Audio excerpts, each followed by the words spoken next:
Kratos, o matador de Deus, ele ficou frouxo? Será que ele virou Nutella? Cadê aquele bonzão de guerra raiz que sai massacrando geral sem dó e sem piedade? Sumiu! A parada é um pouco mais complexa e profunda que isso, tá? E você vai entender tudo agora. Bora!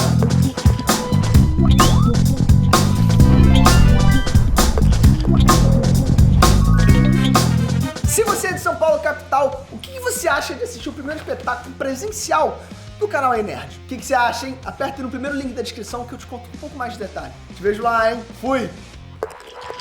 Ei, Nerd Trunks, Breno aqui. Galera, desde que God of War foi pra mitologia nórdica, a fanbase da franquia ela meio que ficou dividida.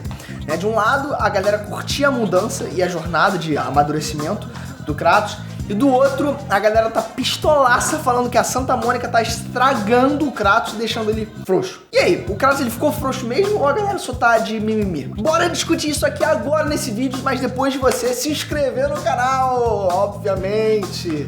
Se inscreve, dá o like, aquelas coisas, né, de youtuber, então vai. Já foi? Então bora. Se você é novinho e só foi conhecer realmente o Kratos agora, né, nesses anos aí que passou, deve ser um pouco difícil imaginar ele sendo quase que um vilão sanguinário nos jogos passados. Por mais que isso seja falado várias e várias vezes nos jogos atuais. Pois é, galera, o Kratos ele mudou bastante comparando ele lá na saga grega e na saga nórdica, né? Nos jogos mais antigos, o Kratos ele era cruel, ele era implacável, raivoso, e quando ele ficava pistola de verdade, ele virava ali uma fera incontrolável. Ele matava quem ele quiser. Literalmente, era o personagem perfeito para um jogo hack and slash, né? Raiz realmente extremamente violento. Agora, nos jogos mais atuais, o Kratos ele é mais centrado, né? Ele é menos impulsivo e mais, digamos que, bonzinho, né? Essa talvez seja a palavra certa. Mas isso significa que ele ficou frouxo? Bom, não é bem assim, tá? Bora analisar aqui. Qual que é a parada do Kratos na mitologia grega? Lá ele era uma pessoa amargurada, né? Que não tinha absolutamente nada a perder. O Kratos ele só queria encontrar paz depois de ter matado a sua família. Né? E a situação ficou realmente complicada quando os deuses, depois de fazer ele trabalhar para eles, né, por 10 anos, eles simplesmente negaram a única coisa que ele pediu, que fosse livrar dos sonhos que faziam ele lembrar todas as noites de como ele matou a sua esposa e a filha. E isso fez ele ficar com muito ódio dos deuses. E as coisas só se agravaram com os eventos, né, dos jogos seguintes. Até que tudo aí foi pelos ares, né, no God of War 3, quando ele varreu o chão, literalmente varreu o chão com o Monte Olimpo, e consequentemente com toda a Grécia, né? Nessa época o Kratos ele não tava nem aí pra nada, vamos falar a verdade, né, galera? Ele era cego completamente pela vingança, ele só via que ele queria matar e mataria qualquer um que impedisse de ele conseguir a vingança, ou seja, ele mata quem parar a matança dele, ou seja, ele só acaba matando mais ainda, né? Enfim, por isso que ele matava geral, a violência já fazia parte dele. Mas de forma geral ele só matava quem ficava no caminho pro seu objetivo. Mas depois que ele concluiu a sua vingança, ele matou o Hades, matou o Zeus, acabou com, né, o Monte Olimpo inteiro e por aí vai, não restou mais nada. O cara tava pronto pra morrer. E só não conseguiu isso porque ele acabou sendo amaldiçoado com a imortalidade. Que inclusive, galera, é uma parada que a saga do God of War ainda precisa explicar. E a gente, galera, a gente já fez um vídeo sobre isso, beleza? Então aqui eu tô aqui pra recomendar um vídeo pra vocês, como que o Kratos se tornou um deus imortal, tá? Vai pra esse vídeo que tá muito bom. E sem onde direcionar a sua raiva, o Kratos ele teve tempo pra refletir e perceber as consequências das ações dele. E teve tempo pra caraca, pra falar a verdade.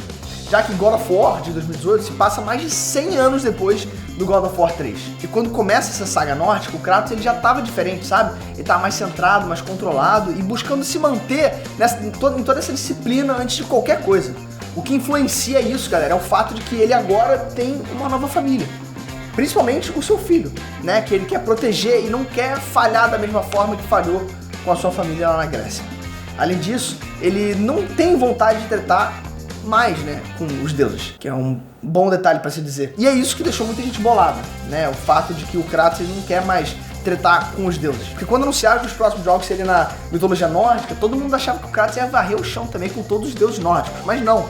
Ele ficou amigo de muita gente e você conta nos dedos ali os deuses que ele matou nesses dois jogos, né, que saíram da saga nórdica. A parada, galera, é que o Kratos ele não tem vontade de matar mais deuses. Mas a real é que ele nunca quis matar deus nenhum, né? O que ele fez na saga grega foi revidar as porradas que os deuses davam nele. Se ele tivesse sido deixado quieto no canto dele, talvez o Olimpo ainda estivesse lá de boa. É a mesma coisa com os deuses nórdicos. A diferença, galera, é que o Kratos tinha uma rixa, um sentimento de vingança contra o Ares e os Zeus. E o resto só se ferrou porque atrapalhou ali a vingança dele. Na saga nórdica, o Kratos ele não tem nada contra ninguém, então não faz nenhum sentido, sabe? Não tem nada de pessoal. Fora a vontade dele de proteger o filho e de buscar só apenas redenção. Talvez a falta desse fator pessoal que tivesse faltado, né? Quem sabe? Mas a questão é, o Kratos ele realmente mudou tanto? Bom, ele mudou sim, né? Mas não completamente. Como eu falei, galera, lá na saga grega, o Kratos ele era um cara cruel. Ele sacrificava qualquer um pra poder seguir ele adiante no objetivo dele. Na saga nórdica, ele não fica matando mais ninguém de graça assim não, mas isso não torna ele bonzinho. Tanto é que no God of War 2018 ele não queria ajudar ninguém. Ele só deu moral pra aquela galera ou por influência do Atreus, ou porque ele percebeu que essa galera seria útil pra ele, né? Como foi o caso do Mimir e dos anões Brock e Sindri, né? No início. Depois ele ficou amigo geral, né? Mas no início ele era secão e só queria saber do objetivo dele. A parte violenta, ela continua igual, né? Ele continua sanguinário e casca grossa, né? Assim, decepando qualquer inimigo, empalando, causando carnificina com a galera. A única parada é que ele não faz isso com os deuses, né? Outro fator que também influenciou é que a saga nórdica não tem tanto deus malvadão, né, vamos se dizer. Sim, eu sei que tem aquela galera filha da mãe que você tem realmente muita vontade de socar só de ouvir a voz, né, como o Heimdall e o Baldur, né, e obviamente o próprio Odin. Mas a maioria da galera era bem boazinha, né, ou no mínimo humanizada, pelo menos, vamos dizer assim. Faltou muitos deuses malvadões ali mesmo pra poder realmente tretar com o Kratos de verdade, e quem sabe até tirar ele do sério. Mas também tem o fato da história não ficar repetitiva. O Kratos matar outro panteão seria totalmente previsível, né? Tanto que era justamente isso que a galera queria ver. A Santa Mônica foi pro caminho oposto e trouxe um Kratos em busca de redenção e que queria, ironicamente, paz. Não paz mundial, nem nada do tipo, mas paz pra ele mesmo. Viver longe de treta e só ficar sossegado no canto dele, com o filho dele. E uma parada que muita gente comentou recentemente é que o criador da saga de God of War, que é o David Jaffe, ele comentou que não gosta do rumo que o Kratos levou e que não reconhece o Kratos atual como sendo o personagem que ele criou. Beleza, isso até certo ponto é válido, né, porque ele é o criador. Mas a gente pode levar em consideração também que o David Jaffe, ele só participou mesmo da produção do primeiro jogo da saga. Todos os outros ele não participou nenhum. Ou seja, ele só criou o personagem. O desenvolvimento maior do Kratos foi feito por outras pessoas. Nesse sentido, o Cory Barlog, né, pode ter mais créditos na hora de definir o personagem do que o próprio David Jaffe, já que o Cory Barlog, galera, ele foi o diretor do God of War 2 e do God of War de 2018. E que também ele participou, galera, da maioria dos outros jogos da saga, incluindo até o primeiro que o David Jaffe dirigiu. Talvez o que falte mesmo é um bom enredo que traga um envolvimento mais pessoal do Kratos com o que tá acontecendo. Na saga nórdica, a parte pessoal ficou muito pro Atreus e o Kratos mesmo só tava lá pra fazer as paradas acontecerem. Tomara que nos próximos jogos, né, esse fator pessoal faça o Kratos, mesmo nesse novo contexto, mostrar mais o seu lado raiz pra galera, né? Vamos dizer assim. Porque eu gosto muito desse novo Kratos em busca da redenção, mas eu também gosto muito do Kratos raiz. Então eu acho que dá pra achar um pouco do equilíbrio, mas do jeito que o Kratos ficar, eu gosto muito dele. Porque eu acho que esse novo Kratos dá uma vibe de Vinland Saga 2, pra quem sabe o que eu tô falando.